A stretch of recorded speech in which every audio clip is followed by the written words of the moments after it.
What's going on, golf fans? It's your boy Gsluke here with our round 2 preview for the Worldwide Technology Championship. Gonna make sure you're ready for all of your showdown lineups tomorrow over there on the prop side with your Underdog and Prize Picks exposure, and get you ready for all the golf out there on Friday. We'll talk some Euro golf too, especially when it comes to props. But first off, hopefully you guys are having a fantastic Thursday. Again, the week started off the right way and you're ready to talk some golf out there for tomorrow. We've got Thursday night football going into the second half right now, so hopefully that's treating you guys well as well. And let's get on after things out here for tomorrow. We got Jordan down there. What's going on, Joseph? Welcome on into the live stream, and let's go ahead and start this thing off with, first off, a look at our presenting sponsor here, which are our friends over there at the Ship It Nation, a great source for all your needs in DFS. So if you're not just playing golf, football, like we talk here on the channel, maybe you're a fan of the NBA, NHL, NASCAR, UFC, make sure to check out Ship It Nation. They are partnered up here with the channel to give you guys a discounted membership over there, which not only helps support the channel if you guys go over there and join and use my code, but also gives you access to a variety of different fantasy sports. So if you're looking for database analysis, process-based stuff for some of those other types of contests, other types of sports that you have out there, make sure to check them out. So use code Luke10 when you're signing up. It'll give you that discount. And let's get this thing going, shall we? So we're going to start it off with a look at the golf course today, which played really tough. So the winds were definitely higher than what they were calling for. If you were watching the ESPN Plus coverage, sorry, not ESPN Plus, the NBC coverage over there in the afternoon, it was blowing a good 25 to 30 miles an hour. So the fact that it played 0.3 over par in the morning, about 0.48 over par in the afternoon, is, I would say, a little bit unexpected. We have never seen that at this course before, but it's not like it made a massive difference, right? The morning was only marginally easier than the afternoon, and that 0.16 shot difference is pretty much spot in line with what we had for 2023. So it was definitely a wild start. You had to hope your guys weren't making double and triple bogeys, but you still had a few solid rounds out there as well. So, you know, Rico Hoey, for example, one of our core plays, went out there, was able to make, 7 birdies out there on the round. You still had guys like Whitney Streelman get to -5. Max Grazerman, I saw Joseph down in chat was hyping up his boy Grazerman, got to -4, Eckroat -4. If you had your best stuff, you were definitely able to go out there and score. And what I'm going to point out here is, I'm actually going to delegate this by wave, is that it didn't really matter when you teed off, right? You had some morning guys that went off out there in round 1, and some PM guys that went out there and found some success as well. So this is going to change a little bit when we talk about the weather for tomorrow, but in terms of how you built for your main slate, it probably didn't matter after round 1. And that was kind of what we were hoping for out there with our rounds 1 and 2 weather edge.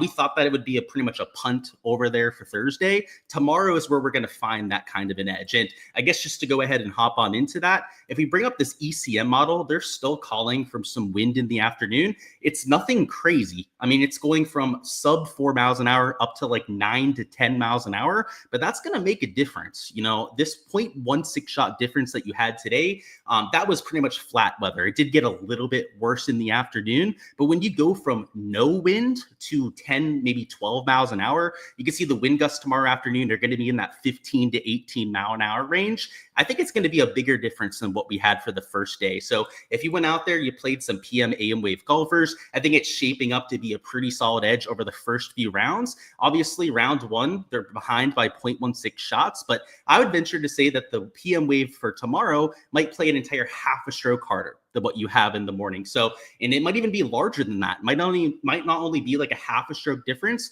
We've seen wave advantages this fall of a stroke, even a stroke and a half out there for a single round. So I'm not saying it's going to be that drastic a difference. It doesn't look like it's going to be that kind of weather situation, but we do have the winds significantly picking up right as those PM wave starters are going out there, and also some greens that are going to firm up. It's been sunny out there. It's going to be even more clear out there tomorrow in terms of cloud cover. So you're going to see these greens start to get a little crispy. So I would say you're going to get a half a stroke, maybe 0.75 shot advantage. And to me in DFS, that's worth going out there and locking in. So when I bring up my projections, which we'll go ahead and just do right now, you're going to see I'm only using AM wave starters. So part of that is to try and lean into that advantage. And it's reflected with my projections as well. There's a solid 2.5 shot difference for players between the AM and the PM wave, which doesn't sound massive, right? It's only like a two fantasy point difference, I should say, over there in my projections. But when you look at it on a points per dollar basis, it makes somebody like Doug Gim a much better play than the other guys around him. So that's where I'm putting my exposure in. I don't think you have to lean in to this weather edge completely. If your player pool is like 15 guys that are in the morning, then maybe a handful of guys in the PM, I think that is perfectly acceptable. You're still going to see a few guys in the PM go out there and pop off. I mean, even today, right? 20, 30 mile an hour winds. They went out there and were shooting -4, -5. It's just that when you can squeeze out any sort of edge, especially when we don't have shots gained metrics like we have here for tomorrow, you've got to find some place to go out there and generate your EV. If you're going to pick the right guys, just hope that you pick guys that are good round 2 scores. That's one way you could go about it. But I think the more for sure way, the way that's a little bit more concrete and actionable, is to go out there and try and lean into a weather edge. So that's why I'm so adamant about taking AM wave starters. So while I am only going to be taking guys from that side, don't think that you only have to take guys that are starting in the morning. If there's a PM wave play that's low owned, you like the upside on, et cetera, you can have a few sneaking into your exposure. I think that's perfectly acceptable. And I don't want to talk you guys off that.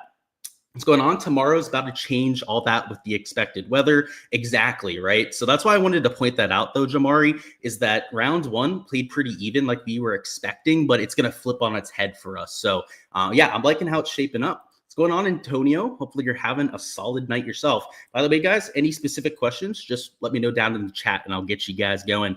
Let's talk through with a few players that I'm getting to. And this isn't so much to give you guys a player pool out there for tomorrow, but more so to give you guys insight into what to look for in your player pool. And it's hard on a slate like this, right? I've already mentioned we don't have the shots gained metrics to look at. You're going to have to lean on watching the eye test if you guys were watching the broadcast today, and then maybe some of the shots gained metrics heading in. So, and a lot of it for me is going to be the eye test, what I saw during the broadcast. So Doug Gim had an up and down round. This is his sort of golf course, though. And you saw that with the ownership, right? He was one of the highest owned players out there for this week. He actually got steamed down a little bit when we got closer to lock. A lot of that was perhaps a reaction to his high ownership projections around the industry. But now that he's only about 20% owned, he's on the proper side of tee times. If you're going after the morning starters with softer greens, I'll play him out there for round 2. And it's not like he's a true leverage play. I've still got him here at about 19.7% projected ownership, but he is lower owned than some of the other guys around him. So, for example, I've got Razorman over 30%. He had the best round out of anybody towards the top end of the board. Where's Eric Van Rooyen, by the way? There he is. That's right. He went way down in price. It's him. Rico Hoey shot -5. There are only a handful of guys that really got to -4, -5 up top. So the reason why I point out Eric Van Rooyen here, Rico Hoey at -5, these guys are all well over 25% ownership. So if you're going to wonder who the chalk is out there for round 2 showdown, it's usually the top end of the leaderboard, and especially if somebody's going to be in the AM wave as well. So the guys I prefer are the ones that are slightly lower owned, and especially the ones that are on the proper side of the draw, like a Doug Gim. Matt McNeely, we didn't get to see a ton of them on the broadcast. I was following his shot tracker, though, and outside of one errant drive on the par 5, he hit pretty much every single fairway out there, and his iron play was very consistent. He was hitting greens in regulation, didn't seem like he was making all that many putts. Of course, we didn't know where those putts were coming from, so it could have been like 40, 50 footers for all we know. But Mav McNeely, when he's hitting greens, when he's on top of his ball striking stats, that's when he's dangerous. He's a very streaky putter, one of the best putters on tour when he gets that thing working. In round 1, again, there's no way to know because the shots gained metrics aren't there, but based on his shot by shot profile, I think that it looked like a well put together round. Didn't look like there was much stress out there. Only had to get up and down a handful of times during the day. It posted quite a bit of birdie production out there as well in the harder side of the scoring round 1. So he's going out early. He's going to have those softer greens. Love him at about 17.5%, which isn't low by any means, but he's also not as chalky as some of those other guys I was pointing out before. Next up, we got Harris English. He was a player we got to see quite a bit on the broadcast, and he just could not make a putt for his life. He was in the group with Tom Hoagie, who had the same exact thing going on. Both of them were hitting plenty of shots out there to 10 feet and weren't making any of them, which for Harris English is surprising. He made like 130 footer today, which is very much so on brand for Harris English. But those 10, 15 footers, which he normally is automatic on because he's such a good putter, he made like one, maybe two of them on the entire round. So of what we got to see, at least. We didn't get to see all 18 holes out there for Harris English, but looked like he was well in control of his ball striking. So he's an AM wave starter. -2 was far from a poor performance, but I think if he hits the ball like he did today, goes out there, improves on the putting, that's a -5, maybe even a better round than that. The other guy in that group we mentioned was Tom Hoagie. He's down here at $8,400. And it's the same thing. I already mentioned he was hitting a bunch of balls to 8 to 10 feet and just wasn't making anything. And a lot of the balls were scaring the hole. He had at least 3 lip outs from what I watched on the broadcast. And I guess that's the edge out here for round 2 showdowns. Play the weather, then play the guys that you saw on the broadcast, because not a lot of us watched the broadcast today. I'm sure a lot of you that are watching this live stream probably didn't watch the 3-hour broadcast window this afternoon, partially because of work, right? I empathize with all of you that are out there in the office and whatnot, but Tom Hoagie looked really good. So -3, it's not like it's going to impress you all that much, but based on what I saw, it was one of the better players in terms of shots gained ball striking. Just to remind you guys, if you want access to all of these projections, of course, a lot of it is blacked out. That is what's posted over there on my Patreon page. Make sure to check out my Patreon. It's down in the description of this live stream. And on there for $15 a month, you can get access to all of my showdown and main slate sheets. So if you're wondering exactly who I'm playing, there's a lot of guys I'm playing that we've already skipped towards the top end of the board. Make sure to check out over there, right, to see that perspective on who I'm using, all my projections, ownership. This is all catered towards showdown, right? So this isn't main slate ownership that we're looking at. This was calculated after lock today to account for a player's current score. Projections, all of that, whether the AM wave versus PM wave that has an impact on their ownership, for all of that deep analysis for every player in the field, not just the guys that we're talking about here. Make sure to check out the Patreon for all of that. Let's see. Let me get a sip of water here real quick. You've only seen it on pick 6. Oh, you're saying for like showdown and stuff? It's definitely up there, Jamari. I was looking at it before. What's going on, Joseph? Wind is loco. It is pretty crazy out there. And dude, Eckroad, you saw him down there at PGA National. I saw him in person, I should say, at the Honda Classic this year. And he went out there and won his first tour event. He played in some wind out there the first few days. So it doesn't surprise me all that much. The lack of coverage is frustrating. It is, dude, especially the last few weeks. We pay for ESPN Plus coverage and we don't get it out here for the last few events. Kind of annoying. And I see that you mentioned the DP World Tour stuff. They had featured group coverage last night, which I watched. It's fantastic. I love the DP World Tour commentators. They're 10 times better than the PGA Tour ones. And they also had Shot Tracker. So yeah, if you're betting on golf this week, Eurogolf is the better, more enjoyable side, in my opinion. They just dropped the board. You're saying, oh, I got you, dude. Yeah, we'll take a look a little bit later. You're saying for Underdog and Prize Picks. I thought you meant DFS for like Showdown, Jamari. That's perfect. Sweet. That's good to know because, yeah, it wasn't posted before he went live there. Let's talk through a few other players on here. So Joe Highsmith, another player that I'm getting to, he was pretty chalky heading into the week. And it's not like I have him low owned now, but he's in that same range that he was before, right? About 14, 15% is where he came in contests this week. The ball striking, if you take a look at his like greens regulation, fairways, especially if you go like hole by hole, take a look at his shot tracker. From what we can tell, again, grain of salt on that huge asterisk because we don't have the exact breakdown. He looked very in control of his swing. So he was popular for a reason this week. He fits this style of golf course. He's had some of the best form of anyone in the world.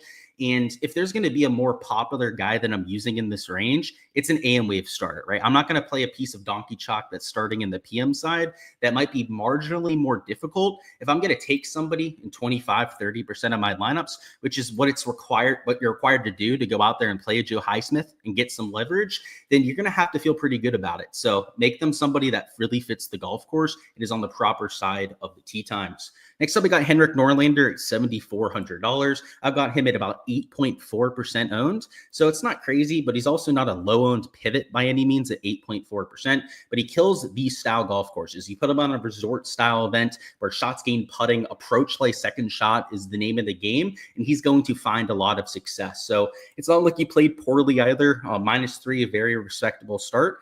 And he's still only about 8.4% owned. Alex Smalley would be more of a pivot, though. He's down at just 3.2% ownership. What I like about Smalley is his birdie or better upside. He's also been playing a lot better here during the fall swing. 2024, outside of this fall, was, for lack of a better word, pure and utter dog shit for Alex Smalley. I mean, the guy missed like 75% of his cuts. Before that, though, if you remember 2022, even 2021, when he was getting sponsorship exemptions on tour, he showed a lot of upside. So he's the kind of player that I think eventually is going to be like a tour regular, maybe even a tour winner someday. But you get him in a course like this, completely unowned. He's been really good at making birdies recently. I think for a showdown sample size, this is the time to attack him now, right? Like over an entire event, he's a little bit too inconsistent for my liking. He has a few blow up rounds like you've seen the last few weeks, but for a showdown when it's only an 18-hole sample size, I like the volatility of Smalley because he's capable of making 7-8 birdies in a round, especially at a golf course like this. So only 3.2% owned starting in the AM wave. That's why I'm getting to Alex Smalley. Joel Damon, we didn't get to see him at all on the coverage, so no idea on how he's actually hitting it. But Joel Damon does play well at easier golf courses, and especially at second shot golf courses. He's not always the best off the tee player, but you put him on a course that's all about the approach play. Putting, sore spot for Joel Damon. So that's the one real negative and ever getting to him. But he's only $7,100. He played decently, shot -2 out there today, and he's only 2.3% owned. So if you're looking for a pivot, I don't hate some ball strikers. I don't hate some of these approach first players because from what I heard, they had some on-course interviews today where they were asking about the golf course and how it was playing. 3 players, it was 2-3 kind of ish, said something along this line, but 2 of them said it was a second shot golf course word for word. One of them said it's about your approach play and your putting. So we'll say like 2.5 players went in that direction. But Joel Damon is the definition of a second shot player. The last 2 guys we're going to point out here would be first off, Chesson Hadley at 6,900. He was -5 through 6 holes. So the fact that he only finished it -1, probably a little bit disappointing for him, but I've only got him at about 4.3% owned. So not that chalky out there in GPPs. And he's a second shot player, really bad off the tee, but solid approach. He's not a great approach player, but he's good enough to get the job done. And he's a really good putter. So if he fits that same kind of mold that we had there with Joel Damon, and especially with the guys like Henrik Norlander, he's that same kind of player that you'd expect to play really well at this course. Then the last play is Cam Champ, who, oh boy, that +5 was disappointing out there in lineups.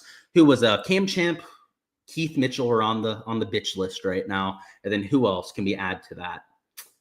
I played some Bo Hostler this week too. So out of those 3, not feeling that good about those guys in lineups, but we do have some good ones that are live for 6 of 6 so far. But even though he's on my list, I don't love Cam Champ right now. I'm going to use him in round 2 showdown, right? I forgive and forget. I try and give these guys a little bit of slack out there from day to day because I know how hard golf can be, right? Golf's a 4-letter word for a reason. It's tough. You've got a lot of variance out there in the sport. And for as good as Cam Champ has looked this fall, maybe it'll be a good bounce back spot for him. He's got to shoot something like -6, -7 to make the cut. But because the current cut line is only even par, I could see the cut line being -2, -3. Now, I think it's probably going to be at least -3. -2 might be a little bit of a stretch, but he could shoot -7 on calm conditions tomorrow morning. It's the kind of golf course. Last year, if I need to remind you guys, Sunday played to a -4.77 scoring average, nearly 5 strokes under par. Cam Champ, in very scoreable conditions, knowing that he's got to shoot -7, it's not a high percentage outcome for him to go out there and do so, but that's why he's 1.9% owned out there in GPPs. You use him in 5% of your lineups. You just take a little bit of a sprinkle over the field. I think he's got the upside and he has the motivation. He has to go out there and shoot low to make the cut. So his motivation is in line with ours, right? We want all of our guys to shoot -6, -7 if we can tomorrow. And that's what he has to do, right? So some of these guys, maybe the guys at -4, -5, they're not as worried about shooting a nuclear low score. Like they shoot -4, -5, they're going to be in the top 3 heading into Saturday. Somebody like Cam Champ, -2, -3 does nothing for him. So, if he gets to -3 through 3 holes, he's not going to stop being aggressive, which I think it's a small edge. It's not a massive edge out there with any sort of player, but I think that psychological component can go a long way with a player like this. So yeah, I wouldn't be using him in like a high dollar single entry. There's definitely a lot of variance with the player that's starting at +5. The bitch quit factor is why there's a lot of variance with playing guys that are starting +5, because if they go out there, they start +3 through their first, handful of holes, there's a good chance that they quit. They wither out, right? They know that they're just not going to make it to the weekend and give up. That is a factor. That's why I think he's a better large field GPP though. So a GPP play, I should say. Maybe you don't play him out there in single entries, your higher dollar stuff, as you do have a relatively low floor. But in contests where you're looking to get the absolute nuts, that's where you want to take on a little bit more risk, and where it would make sense to use a player like a Cameron Champ, to use a player like a Joel Damon, a Alex Smalley, right, who's down here at 3.2%. If you're in one of the higher dollar contests, maybe stick to guys that played a little bit more solid, right? Try and incorporate that form a little bit more. But large field GPPs, you've got to embrace the chaos a little bit, especially because it's only been an 18-hole sample size, and golf's a 4-letter word, like I said before. So don't overreact to what we saw out there on Thursday, but it is nice to have form. You know, I won't discount that fact. Like, it's nice when a guy's -3, played a solid round. You feel pretty good about getting to him the next day, but it's not the end all be all, especially if you have to get to the absolute nuts. So let me see if there's any last second questions. If not, we're going to talk about some prop stuff. If Hoagie putts neutral, he's winning the tournament. His putter is so frustrating. And I think the worst part too is that he started the year really hot with the flat stick. So hopefully he can get back to that. Keith Mitchell's +3 doesn't surprise you. If things aren't going his way, he quits. Yeah, it kind of seems like it. Yeah, it's kind of his personality too. He doesn't really give a fuck, huh? What's going on, Phil? He says, you got profit today, but could have had more if Hoffman didn't birdie his last hole. Yeah, so I don't know what prop you had, I guess, Phil, but yeah, that stinks. So best of luck out there. And yeah, Toasty's +10. You probably saw his score down there. There's what, +9 for that Walker kid. That's 81, by the way, because it's a par 72. 82 out there for Toasty. Oh boy, not great, huh? It honestly feels, it sucks to say, but Burger's officially washed. I don't know about that. A windy day, you're saying that after one bad round, he's had a good fall. Respectfully, Antonio, I'd completely disagree with you there. I think you're sipping the Kool-Aid there. What do you think the cut line will be? I think it'll be -3 if I had to guess. Let me bring up Data Golf for you. I'll show you what they think, just to go out there and show you the stat-wise. Because I haven't checked this actually. So they have it at like -1. The scoring average is going to get a whole lot better. So the current cut line, by the way, is even par. I could see it getting the whole way to -3. So this scoring average is, I don't think, reflective of the scoring getting so much easier. I mean, my projected scoring average for tomorrow morning is at least 2 under par. Like it's going to get significantly easier than what we had out there for today. So yeah, I'd probably say -3. Like, it's T55. What an even par right now. Yeah, T55. Yeah, at least -2, maybe -3 out there in terms of a cut line. All right, let's build a lineup together. So let me talk through the process when going out there and building a lineup, and what I'm thinking through when going through this. So when I'm building a lineup out here for round 2 Showdown, it's not rocket science, because it's not round 4 Showdown where we have to worry about placement points, script, trying to get guys to finish in the top 3, top 5. We're just worried about raw score out there for round 2. So I guess the bigger component that you want to incorporate is making sure that you're not going to be too chalky, that you're not going to be using too much ownership, duplicating yourself out there in the large field GPP. But if you're in like a smaller field contest, let's say you're in like this contest, for example, that only has 100 entries, you really don't have to worry about that at all. If you're playing against 100 other people, you've still got to have some leverage to move up the leaderboard, but you're not going to duplicate yourself very often against just 100 other entries. So we're just going to build this for the large field GPP just because it is more interesting. If you're entering in those single entries, cash, that kind of thing, just pick your plays. Pick guys in the AM wave. That would be my recommendation based on the weather forecast that we have. And then go after guys that have sustainable, normally I would say shots gained metrics, but in this case, maybe scores from day to day or form heading in would be my guess to go about it. But large field GPP, we're going to be a little bit more careful about things. So our first player in, we're actually going to take a hybrid. We're going to go a cheap, balanced approach for this GPP lineup. So rather than starting up here in the 10K range, I want to show you guys what it looks like to go a little bit further down the board. So we're going to start with a Harry Hall, who I know is an AM Wave player. We're going to throw in a Harris English there at $8,900. We're going to throw in a Tom Hoagie at $8,400. We're going to throw in Shipley at 81. And this is pretty chalky here. So we're going to stop after those 4 players. You've got Hall up there, who's about a little bit over 20% owned, actually. Harris English, who's over 15%. Same thing with a Tom Hoagie.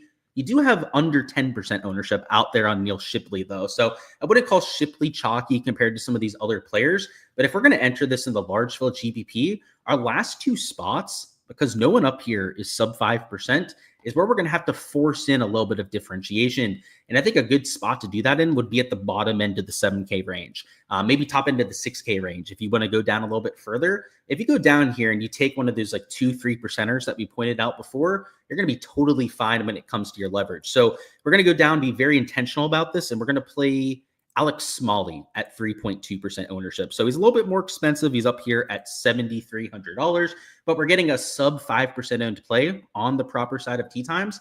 And then as long as our last man in here, we can go the whole way up to $7,900 if we wanted to. As long as our last man in here isn't going to be super chalky, I feel pretty good about this lineup not being duplicated and having the leverage that we're hoping for, large field GPP or even in like a single entry smaller field contest. So for the sake of this, we could take Daniel Berger.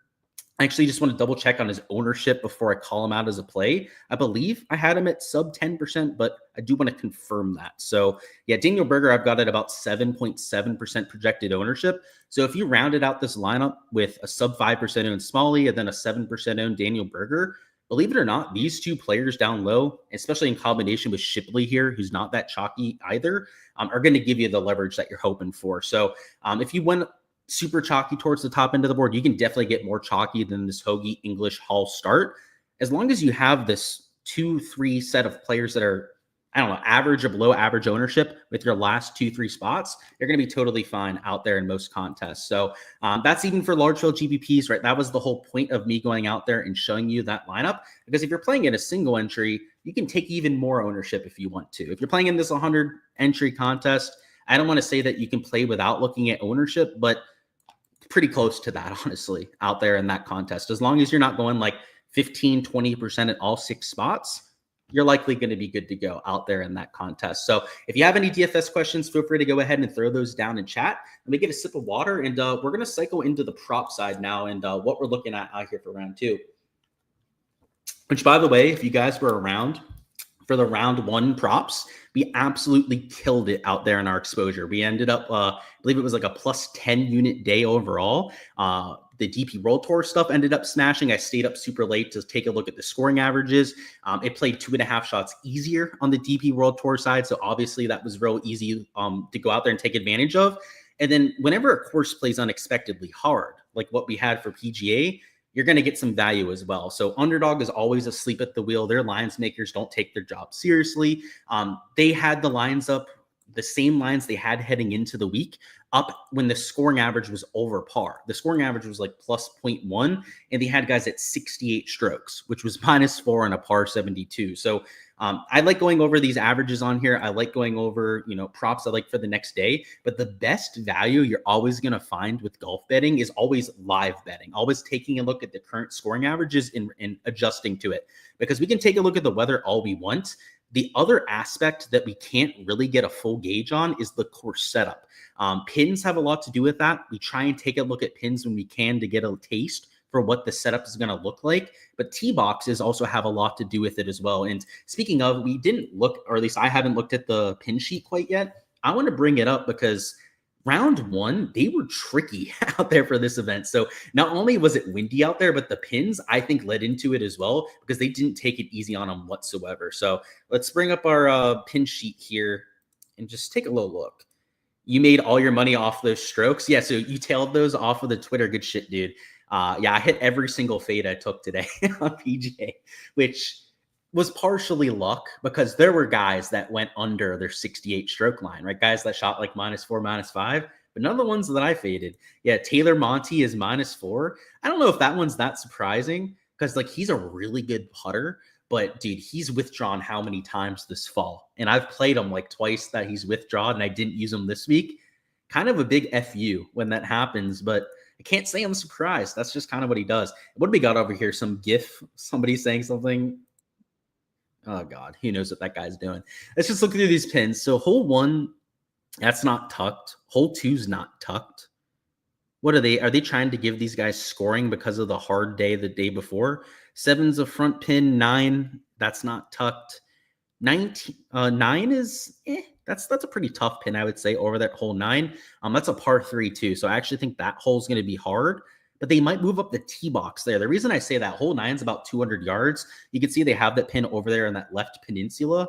that doesn't feel like a fair pin location. If you're hitting from 200 yards, I can't see how you would stop the ball on the green unless there's a massive hill behind that pin location, which there might be. There's no way for us to tell the slopes, though, because they don't have shot tracker up. I would say that if there's not a slope behind that pin at hole number 9, that there's a really good chance that they move up the tee box there, because, yeah, that seems like an out of place pin location when all the other ones look pretty easy. Like 10's a front pin and it's an easy hole. It's a short par 4. Like they're going to tear that one up. 11 is simple. Look at this. 12's like a center pin location. We're sure this is round 2, right? Yeah, so it's round 2 in the top left. Guys, the scoring average might be better than 2 under par. I mean, look at 18. It's a par 5, by the way. 18 at this golf course, and it's a back middle pin. Oh boy. All right, so I thought that it was going to play easier than these averages that we're about to go through, but I think it's going to play significantly easier, like maybe even a -2.5, -3 scoring average when it's all said and done. So I guess we'll take a look at the averages, but these aren't going to mean shit for what we're doing out there tomorrow. Birdie average was 3.83 per round. That's going to be like 5 per round out there for tomorrow. And then this bogey average, it might go down to like 2.5 per round, but I think the real big difference is going to be out there with the birdie average, or it's going to go up over 1 birdie from day to day. So that's where you're going to see a lot of your difference. The par 5s at this golf course, some of them played over par. So if you take a look at hole 6, right, it played over par because it played directly into the wind. If you take a look at hole 14, it also played over par because it played into the wind. Hole 14, by the way, is 554. That is reachable for me in 2. Let alone these tour players. So, tomorrow morning when it's calm that they're going to be reaching that. That's going to play probably 0.5, 0.6 shots easier, at least, hole number 14. And then hole 6 is long. It is 600 yards, but it's going to go from playing over par to well under par with that change in wind direction and change in wind intensity. So I would say that these averages, this board, I haven't taken a look at what they have up quite yet, as obviously they posted them while we were live on here. But I'm assuming... I guess I shouldn't assume. I guess let's just take a look at the projections. I'm assuming there could be some value on some overs on birdies or under on strokes if they overreact. And I think they did. Yeah, so looking at this, guys, I think this is a severe overreaction from the people. And I think that the reason for this is that they know that a lot of your casual golf bettors aren't going to be as tuned into the conditions, aren't going to maybe be looking at the weather nearly as much. And I think like this under, like I know he's a PM wave player. It might be a little bit more windy in the PM, but even in the hard conditions today, a lot of your like good players were shooting -2, and it's going to be infinitely easier tomorrow morning. So let's see what they got for birdie lines. 4.5. Yeah. And I think it's going to be like a 5 birdie average.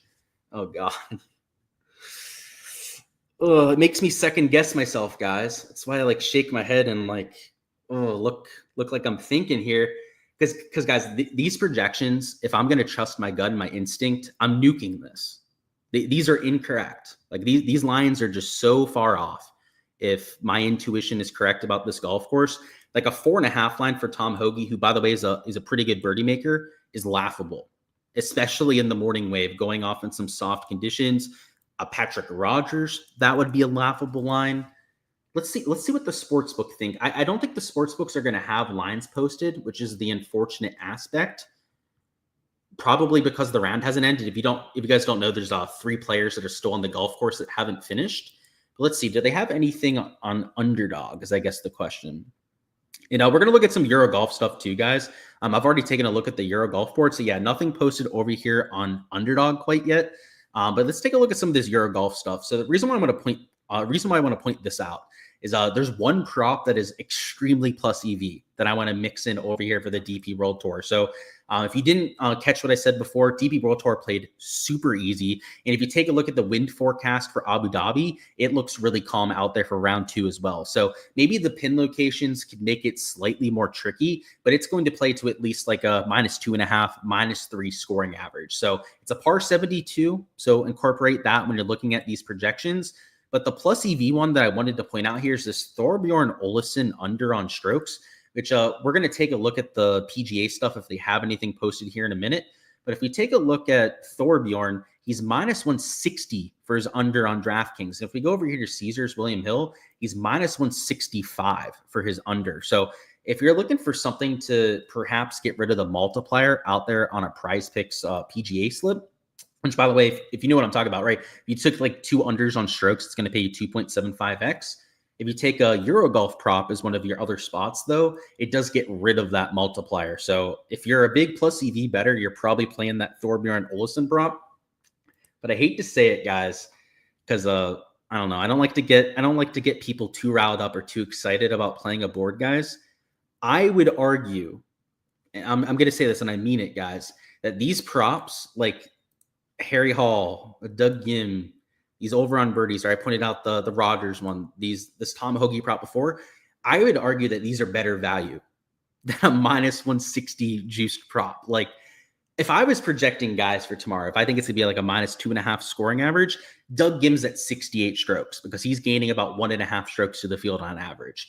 Harry Hall's at about 68 strokes as well. If it plays to that kind of scoring average, that's a 2-stroke discrepancy that we're working with there. That would be quite the value if I end up being right about the scoring average, which, hey, I don't have a crystal ball. I could totally be wrong about it, but that is definitely the way that I lean on it right now. And then these 4.5 birdie lines, I mean, if we take a look at the scoring average from last year, which, by the way, I'll go ahead and bring up right now for you guys. Bear with me. I got to bring it up on my Patreon because I don't have it just like up on my computer right now. So give me 1 second while I bring that up. But the birdie average for last year was 5.25 per round. I guess you can take my word on it if you want to, if you don't want me to bring it up for you. But yeah, it was exactly 5.25 per round. But just for the sake of the live stream, let me bring it up. I was able to find it relatively quickly here. Here you go, guys. You see here in the top left, the scoring average was minus 3.19. So I don't think the scoring average getting to minus 3 in the morning is that crazy with the wind supposed to die down so much. And the birdie average, you can see there was 5.26 per round. So that's why I'm so bullish about these props. If it even plays remotely close to what it had last year, and based on the wind conditions being pretty much non-existent, like if we take a look at these models, all of them look calm for tomorrow, right? It's not just the one model that looks like Friday morning is going to be perfect. Then I really, really like these spots. So let me see if there's any comments that we need to catch up on. And then we're going to see what we're going to do for props here, because I really like these, if you can't tell. They do have them posted. Okay, so I'll double check on that. You're saying they're at 70.5, and he's plus 110 for under 70.5? Bro, I don't get this at all. Yes, they are off, Antonio. That, to answer your question, yes, because I think Doug Gim should be at 68 strokes. To do the same math with the PM guys, like if the scoring average in the morning is minus 2.5, PM is maybe minus 2, right? It might be like a half a stroke difference, like I was mentioning before. That puts EVR. EVR is gaining about a stroke per round to the field in this kind of field, give or take like a quarter of a stroke either way. That puts him at a 69 projection. He's at 70.5, and you're saying he's plus money for the under. Like it's like, what am I missing? Like that's why I shake my head and I scratch my head. I'm like, like what's going on here? Because it truly makes me like think that I'm missing something about these conditions. And I guess just to show you why I'm thinking this way, guys. Last year, if we take a look at the scoring averages, the hardest it got was this minus 2.5. And that was like it blowing maybe like 10 miles an hour. Sunday, I just can't get past this, guys. Sunday it played minus 4.77. So, I'm not going to go too crazy on these. I'm not telling you guys to go too crazy yourself. I think there's like these top two, like Doug Gim, Harry Hall in particular. Like I love the value. I can't see how they're at 70 strokes. I think they're at least a stroke too high, if not a stroke and a half, 2 strokes too high. So that'll be it for the live stream slip over here on Prize Picks. Let me see if they've posted anything on Underdog. If I had to guess, they're probably just going to copy and paste Prize Picks. So it's probably not even going to be that interesting to see what they post for a board. In terms of the Eurogolf stuff, this does lock relatively soon. If you wanted to take this Thorbjorn Olesen prop, I think that one makes sense. But here are a few other ones that I was looking at before. So Joaquin Niemann is minus 135 for the under. Same thing with Tommy Fleetwood. Thurston Lawrence is also minus 135 for his under. So it's not quite the minus 160 juice that we had on Olesen, minus 165 like we had over there on Caesars. But all of these would be technically plus EV leans. So if you wanted to play some Eurogolf stuff, you could play these 4. I'm probably going to play at least one slip over there on that side, but I'm not entirely sure what it's going to be. So I'm pretty sure it's going to include Thorbjorn just because it's juiced so heavily towards the under. I've got to figure out which one of these is my favorite, though, towards the right. So it might be Lawrence. Lawrence would have to shoot -4 to cover that sort of line. These guys just shoot -5. It's a little bit of a tough scene to want to take somebody to shoot -5, but they are -135 for the under. So just to show you what I'm talking about here, Thurston Lawrence at the bottom is -135. Olesen, you can see the -160 we were talking about before. There's Fleetwood at -135. It's decent value if you're looking for that out there on props. I do want to see if we have those posted, though. So you said that FanDuel had some stuff up. Let me see if there's anything on Prize Picks. So yeah, they do have some round 2 stuff up. Okay, that's kind of surprising. I guess because they're not moving back the start of the round, they posted it. And yeah, I guess I see where they're like getting their lines from, because like, look at this, right? EVR is at 70.5 and he's -155 for the over. I just think they're wrong. Like, I just think that these sports books don't know what they're talking about with these projections. So yeah, you're not going to find any like sportsbook line value like we have over here for the DP World Tour. But I would argue that the best props to play right now would be like these two. Or to go over here, there's birdie lines that I was pointing out before with these two. AM Wave starters that we know are going to be playing in pretty much perfect conditions on pin locations. By the way, we went through the pins before, right? And we're showing you these that look really easy out there. So I don't get what the sports books are doing, man. Like Antonio said, like, are the lines off? I don't know. They seem too good to be true. This feels like a trap. Dude, that's what I'm saying, dude. I'm sitting here, I'm like, what am I missing, right? But yeah, I'm running those two for sure. You're thinking about Harris English being at 70. I'm with you, dude. He looked really good today. He had a bunch of greens. He kept himself in play. What is Tom Hoagie at? Is he at 70.5? So I know we were looking at the 4.5 line before, but like, what's his strokes line? Does he have one? I'm probably just blind. Okay, so yeah, it doesn't look like Tom Hoagie has a strokes line posted. If they had him at 70.5, that would have been absolute money. But I agree with you on the Harris English call there. Definitely playing the kind of golf that I take for an under. If I'm just going to spitball a few other ideas for you guys, like a Mav McNeely, I think I would mix into that as well. Like, he played really well today in harder conditions. Yeah, those would probably be my favorites. Like, maybe even this Patrick Rogers strokes rather than going with the birdie line. I think the bogey average is really going to go down with the wind dying down. It's, oh my. Like Antonio said, it feels like this is a trap because, like, what the hell are these lines? And he's plus 100 for the under 70.5. Dude, I would bet that in a heartbeat. I don't have access to FanDuel, or else I'd be doing it on my phone right now. But boy, oh boy, even these Prize Picks line, dude, are just like, they're crazy. And by the way, I guess, do they have anything for Doug Gim or Harry Hall posted in Antonio? The reason I ask is I'm assuming that if those other guys are maybe like -130 over, maybe they're close to like even money at 70.5.